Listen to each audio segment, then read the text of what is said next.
നമസ്കാരം. അമേരിക്കയുടെ സകല അഹങ്കാരവും ശമിപ്പിച്ചേ മതിയാകൂ എന്ന ഉറച്ച തീരുമാനത്തിൽ ഇറങ്ങിയിരിക്കുകയാണ് ഇറാൻ. ആ തീരുമാനത്തിന്റെ ഭാഗമായാണ് ഇറാന്റെ പുതിയ നടപടി എത്തിയത്. അതായത് ഇറാനിൽ സൈനിക ദൗത്യം പൂർത്തിയാക്കി മടങ്ങുകയായിരുന്ന അമേരിക്കയുടെ അത്യാധുനിക യുദ്ധവിമാനമായ F-35 ഇറാൻ തകർത്ത് തരിപ്പണമാക്കി. തകരാറിലായ F-35 ലൈറ്റനിങ് സെക്കൻഡ് യുദ്ധവിമാനം മിഡിൽ ഈസ്റ്റിലെ US ബേസിൽ അടിയന്തരമായി ഇറക്കുകയും വിമാനം സുരക്ഷിതമായി ലാൻഡ് ചെയ്തതായും പൈലറ്റിന്റെ നില തൃപ്തികരമാണ് എന്നായിരുന്നു US സെൻട്രൽ കമാൻഡ് വക്താവ് വ്യക്തമാക്കിയത്. ഫെബ്രുവരിയിൽ സംഘർഷം ആരംഭിച്ചതിനു ശേഷം ഇത് ആദ്യമായാണ് ഇത്തരമൊരു അത്യാധുനിക US വിമാനത്തിന് നേരെ ഇറാന്റെ ഭാഗത്തു നിന്നും പ്രത്യാക്രമണം ഉണ്ടാകുന്നു എന്നാണ് റിപ്പോർട്ടുകൾ.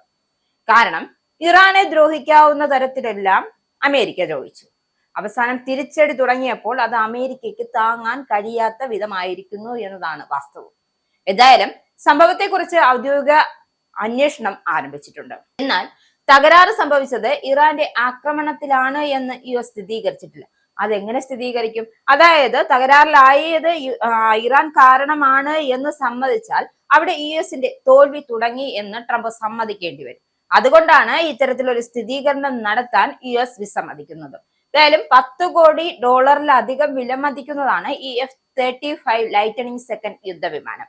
ഇറാൻ യുദ്ധം ആരംഭിച്ചതിന് ശേഷം ഇതുവരെ ഒന്നും രണ്ടുമല്ല 16 അമേരിക്കൻ സൈനിക വിമാനങ്ങൾ നശിപ്പിക്കപ്പെട്ടിട്ടുണ്ട്. ഇക്കാര്യം റിപ്പോർട്ട് വന്നിട്ടുമുണ്ട്. ഇതിൽ 10 റീപ്പർ ഡ്രോണുകളും ആക്രമണങ്ങളിലോ അപകടങ്ങളിലോ പെട്ട് മറ്റ് 6 വിമാനങ്ങളും ഉൾപ്പെടുന്നുണ്ട്. എന്തായാലും നിലവിൽ അമേരിക്കയും ഇസ്രായേലും സംയുക്തമായ F-35 വിമാനങ്ങൾ ഈ പോരാട്ടത്തിൽ വിന്യസിച്ചിട്ടുണ്ട്. എന്നാൽ ഈ തിരിച്ചടികൾക്കിടയിലും ഇറാനുമായുള്ള യുദ്ധത്തിൽ തങ്ങൾ വ്യക്തമായ വിജയം നേടിക്കൊടുത്തിരിക്കുകയാണ് എന്നാണ് US യുദ്ധകാര്യ സെക്രട്ടറിയുടെ അവകാശവാദം. അതായത് പീറ്റർ ഹെഗ്സത്തിന്റെ അവകാശവാദം.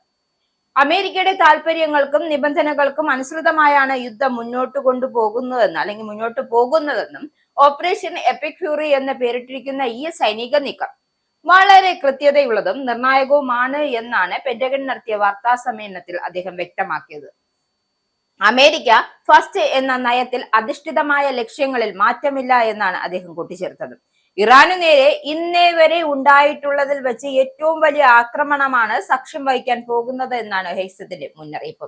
1-ാം ദിവസം മുതൽ അമേരിക്കൻ പ്രസിഡന്റ് നൽകിയ അതേ ലക്ഷ്യങ്ങളോടെയാണ് സൈന്യം മുന്നോട്ട് പോകുന്നതെന്നും വിജയം ഉറപ്പാണ് എന്നാണ് അദ്ദേഹം ആവർത്തിച്ചിരിക്കുന്നത്. എന്നാൽ നിൽക്കുന്ന കാൽച്ചുവട്ടിലെ മണ്ണ് ഒലിച്ചു പോകുന്നത് ട്രംപ് അറിയാത്ത ഒരവസ്ഥയാണ് നിലവിൽ.